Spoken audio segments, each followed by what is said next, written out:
მოგესალმებით. დღეს მართლაც საინტერესო ამბის დეტალურ განხილვას ვიწყებთ.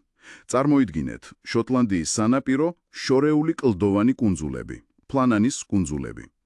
ამ ადგილს, იცით, საუკუნეების განმავლობაში ცუდი რეპუტაცია ჰქონდა.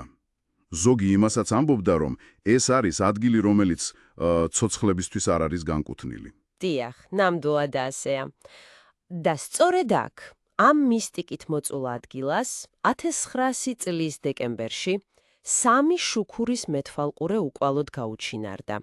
ეს მართლაც ერთ-ერთი ყველაზე მდგრადი და აუხსნელი საზღვაო საიდუმლოა დღემდე. თანაც შუქურა სულ ახალი აშენებული იყო, ხო? კი, სულ რაღაც 1 წლით ადრე, 1999-ში, თან დიდი ძალისხმევის ფასად აიგო, Island Morris კუნძულზე. სასიცოცხლოდ მნიშვნელოვანი იყო ნავიგაციისთვის. და მას 3 გამოცდილი კაცი ემსახურებოდა, როტაციით მუშაობდნენ. და ბოლოს 1900 წლის 7 დეკემბერს ზედამხედველი რობერტ მიურხედი ჩვეულებრივად მივიდა შუქურაზე.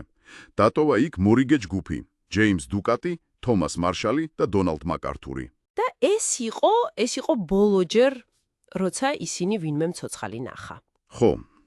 დღეს ჩვენს ხილთარსებულ მასალებზე დაყრდნობით შევეცდებით ჩავუღმავდეთ ამ გაუჩინარების საიდუმლოს. ვცადოთ გავიგოთ, რა მოხდა იქ სინამდვილეში. საინტერესო იქნება. ესე იგი, ყველაფერი უცნაური გახდა 15 დეკემბერს. გემმა არქტურმა შენიშნა, რომ შუქურა არ ანათებდა. ეს ძალიან სერიოზული პრობლემა იყო, რა თქმა უნდა. დიახ, სასიცოცხლო ნიშანი იყო გემებისთვის. ინფორმაცია მაშინვე გადასცეს ჩრდილოეთის შუქურების საბჭოს. სამაშველო გემი ჰესპერუსი პრინციპში მალევე მოამზადეს გასაგზავნად, მაგრამ ამინდი ხო. ზუსტად. საშინელი შტორმები იყო, აი იმ პერიოდისთვის დამახასიათებელი ჩრდილო-ატლანტიკური ზამთარი. გემს უბრალოდ გასვლის საშუალება არ მისცეს. პორტში თითქმის 1 კვირა იდგა. მოკლედ, კუნძულს მხოლოდ 26 დეკემბერს მიაღწია. ეს ხომ 11 დღიანი სრული სიჩუმა და გაურკვევლობაა. წარმოუდგენელი არას ფიქრობდნენ იმ 11 დღის განმავლობაში. და როდესაც ჰესპერუსი ბოლოს და ბოლოს მიუახლოვდა კუნძულს, კიდევ უფრო უცნაური სურათი დახვდათ. ნამისადგომთან არავინ იყო. არც დროშა ფრიალებდა, როგორც წესი ხდებოდა ხოლმე. არც სურსათის ყუთები იყო გამზადებული შესაცვლელად, რაც ასევე რუტინის ნაწილი იყო. სრული, ყრუსი ჩუმე იყო ირგლივ. შემცვლელი მეთვალყურე ჯოზეფ მური მარტო ავიდა ნაპირზე შესამოწმებლად. რთული მომენტი იქნებოდა. ნამდვილად. მან აღმოაჩინა, რომ კომპლექსის ჭიშკარიც და შუქურის მთავარი კარიც დაკეტილი იყო, საგულდაგულოდ, მაგრამ არა გასაღებით ჩაკეტილი. შიგნით თითქოს დრო გაჩერდა. რა დახვდა შიგნით?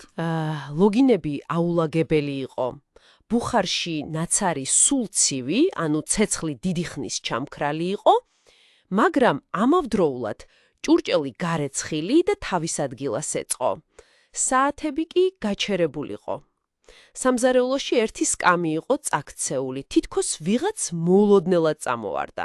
ეს დეტალები უკვე ქმნის რაღაცნაირად დაძაბულ სურათს, მაგრამ ყველაზე უცნაური ალბათ მაინც ის ქურთუკები, არა? დიახ, ეს არის საკვანძო მომენტი. შესასვლელთან საკიდზე მხოლოდ ერთი საწვიმარი ქურთუკი. ანუ ეწოდება oilskin, ეკიდა. დუკატის და მარშალის ქურთუკები გამქრალი იყო. ეს თითქოს იმაზე მიანიშნებს, რომ ისინი გარეთ გავიდნენ. ხო, ლოგიკურია. მაგრამ მესამე, მაკარტურის ქურთუკი ხომ იქ იყო? ვინ გავიდოდა ჩრდილო ატლანტიკის ზამთრის ქარიშხალში, ასეთ ამინჩი, დამცავი ტანსაცმლის გარეშე?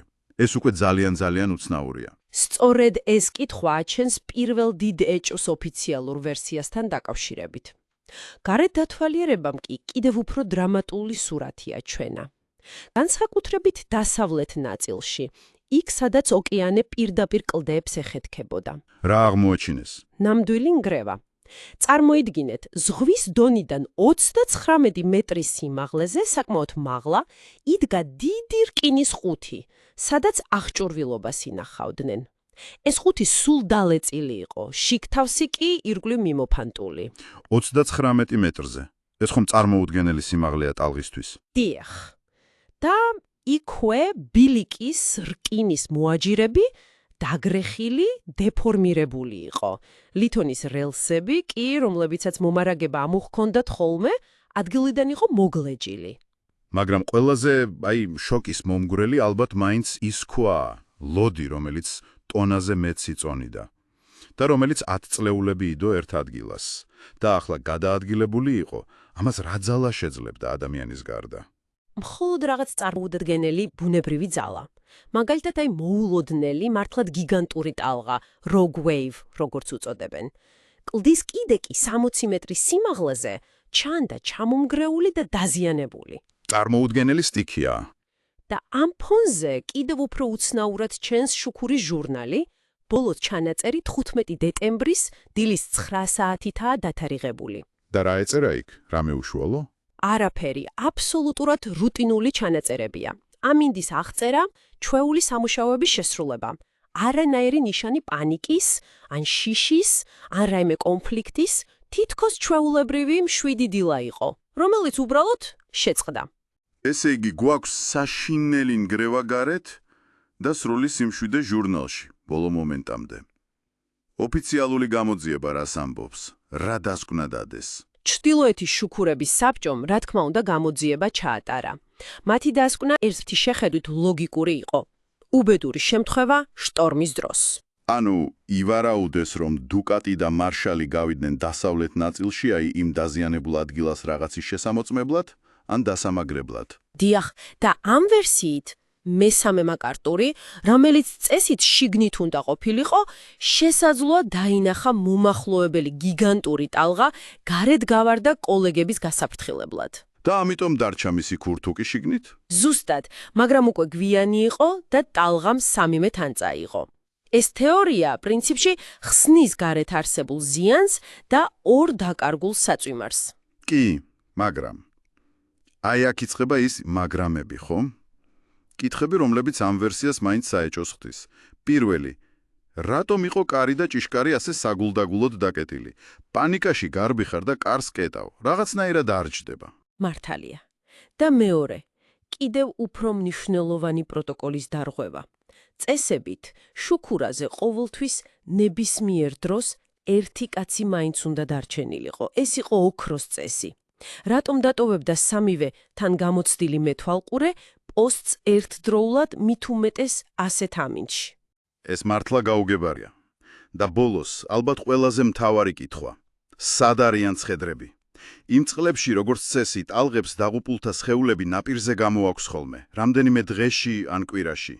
მაგრამ ამ სამი კაცის არანაირი კვალი არ არის. საერთოდ. სრული გაუჩინარება. სწორედ ამ პასუხგაუცემელი კითხვების გამო გაჩნდა უამრავი ალტერნატიული თეორია. თავიდან ფიქრობდნენ მკვლელობაზე, ან თვითმკვლელობაზე, ან რომ უბრალოდ მიატოვეს პოსტი და გაიქცნენ. წლების შემდეგ კი უფრო ფანტასტიკური ვერსიებიც წამოვიდა, არა?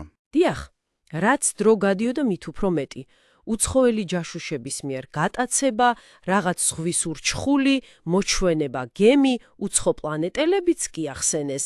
თუმცა, აქვე უნდა ვთქვათ, რომ ისეთი დეტალები, როგორიცაა მაგიდაზე დარჩენილი ნახევრად შეჭმული სადილი, ან პანიკით სავსე ჩანაწერები ჟურნალში, რასაც ხანდახან ყვებიან, ეგენი მითებია, ხო? კი, ოფიციალურ ანგარიშებში ეს დეტალები არ დასტურდება და უფრო გვიანდელ დრამატიზებულ ვერსიებს გავს. გასაგებია. შუქურა 1971 წელს ავტომატიზირებული გახდა. იქ მუდმივად აღარავინ მუშაობს, მაგრამ საიდუმლო. საიდუმლო ისე რჩება. სამი კაცი გაქრა, ცხედრები არა, მოწმეები არა, პასუხები ასევე არა.